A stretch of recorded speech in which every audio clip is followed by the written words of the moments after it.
tuende kila mahali, alafu tutarudi Nairobi. Na wakati hiyo tunaomba NDC iitishwe, watu waende pale waamue.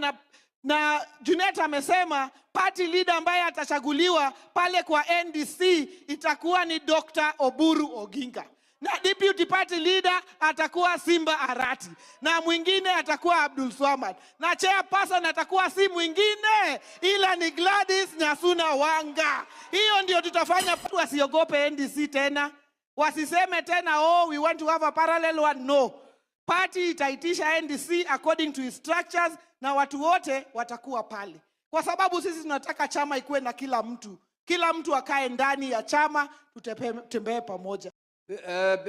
Party leader, mimi ndo nashughulika na mambo ya uchaguzi katika chama, na nimeona kuna watu wanatisha sisi na mambo ya National Delegates Conference.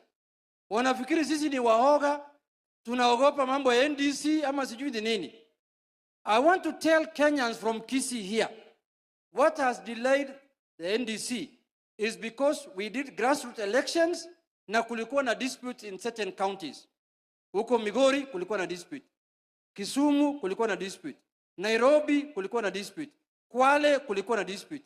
All those disputes have been now settled, majority of them. I think we are remaining only with one or two which we are going to settle in the coming week. Mimi naomba hapa sasa, Mheshimiwa party leader Dr. Oburu Oginga, itisha NDC. Call for an NDC. We are ready. We are prepared for an NDC. Na wanaume watakutana hapo ana kwa ana, mundu kumundu. I am requesting the party leader, the grassroots elections are over. Please call for an NDC. Tukutane na wanaume ana kwa ana. Hapana tisha watu bana. Sisi sio watu wa kutishwa. Tumetishwa na watu wengi. Tumelala pangani siku 6 kwa sakafu, kwa jela, tukitetea baba Raila Amolo Odinga. Tutaenda kwa NDC na tutachagua Dr. Oburu kama party leader. I am telling you today, usiseme sijakwambia. Kwa hiyo NDC mwenye atakuwa chagulia party leader ni Dr. Oburu Oginga. Cheo zingine sijui, lakini ya party leader niko na hakika. Asanteni sana, Mungu awabariki. DJ, sasa ni wakati ya mama ya nguvu. Hali ukichunga chama ya ODM. Na pia ni kushukuru kwa kushikilia our party leader Dr. Oburu Oginga. Vile umesema hapa, wakati tulifika ile NEC ambayo mimi nilikuwa nina chair, wewe pamoja na Mheshimiwa Abdul Swamad Sharif Nasir, wewe ulisema yule ambaye atatuongoza ni Mheshimiwa Senator Daktari Oburu Oginga. Hiyo ni uongozi. Kwa sababu pia wewe ungesema umetosha kuwa party leader, na umetosha. Ungesema mimi leo ndio nichukue hii chama niendeleze mbele, lakini haukusema hivyo. Ulisema ndio chama ibaki pamoja, ndio chama ishikane, ndio chama ipate nguvu, ndio chama ifanye transition, tushikilie Dr. Oburu Oginga awe ndiye party leader wetu. Asante sana kwa kufanya huo uamuzi. Na hukuachia hapo, umetembea na yeye, umeshikilia yeye mkono. Vile ulisema huko Kakamega, ile Biblia ambayo inasema wakati Musa aliweka mkono juu, mkono ikirudi chini, wale wa Israeli walikuwa wanashindwa vita. Kwa hivyo Aaron alikuwa pale na hao wakamuinua mkono wakati yote. Wewe ni huyo na umemshikilia daktari. Asante sana. Na mimi nasema hapa siku ya leo, Simba ni tuta mama si tuta. Simba ni tuta mama si tuta. Wale wanasema Simba tuta, mwacha tuone.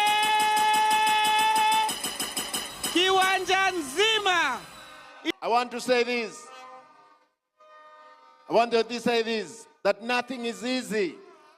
Wale wa vuvuzera sikiza. Nothing is easy as it looks. Everything takes longer than we expect. And if anything can go wrong, it will at the worst possible moment. But for the time being, we are stabilizing the party and moving forward. I've seen hyenas scavenging, thinking that the party will go down. It won't. There are those ones calling us names. I want to assure you that this party, the party that we have built, the party myself I've known for 18 good years, as a leader, it will not go down. Niseme kwa Kiswahili mambo mawili. Our SG, the deputy SG, amesoma yale ambayo tulipitisha kule Kilifi. Nataka nikuambie nyinyi wana ODM, sisi tumepeana na 10-point agenda ambazo Mheshimiwa William Ruto pamoja na timu yetu inaangalia. Sisi kama chama tunasema tutatengeneza serikali mwaka wa 2027. Mimi kutoka niingia katika chama cha ODM nimekuwa opposition. Kama ni tear gas nimepigwa. Nataka niulize tena, mnataka tubaki opposition sisi? Lazima kivyo vyote vile. Hii serikali tuliingilia kwa dirisha, sasa tunataka tuingilie kwa mlango kubwa.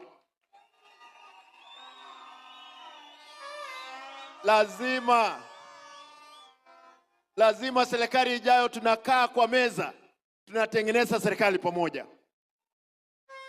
Hiki ndio chama peke yake, kando kwamba tutachukua uongozi wa nchi kikubwa Kenya hii, East Africa. Mama chairperson anasema East and North of Limpopo.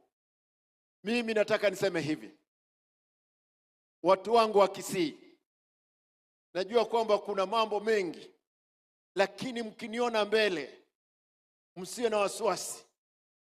Niko na miaka, mnisikize.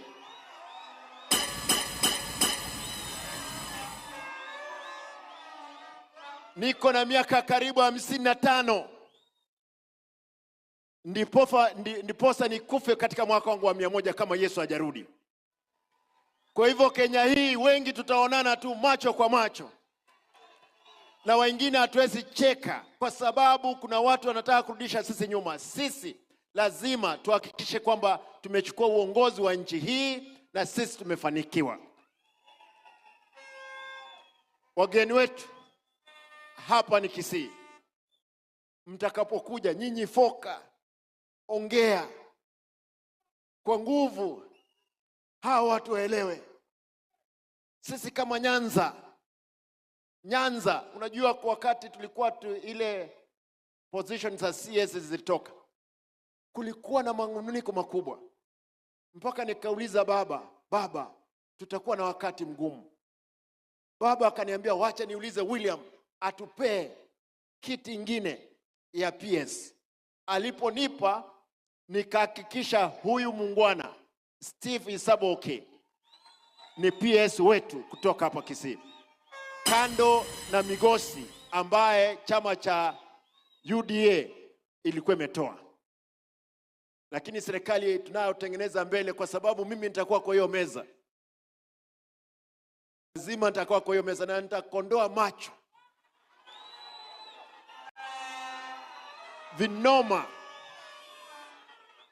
vinoma vibaya sana. Lazima tuwe katika meza ya kutengeneza serikali Kenya hii. Mheshimiwa Junet, usiwe na wasiwasi. Sisi tuko bwana. Wewe unajua kwamba Nairobi, mimi nimekuwa mbunge Nairobi tamu 2. Na hii ya Kisii lazima nitachapa 2. Kiroho safi. Hebu nione watu wa 2 tamu hapa. Maneno ndio hiyo. Asanteni.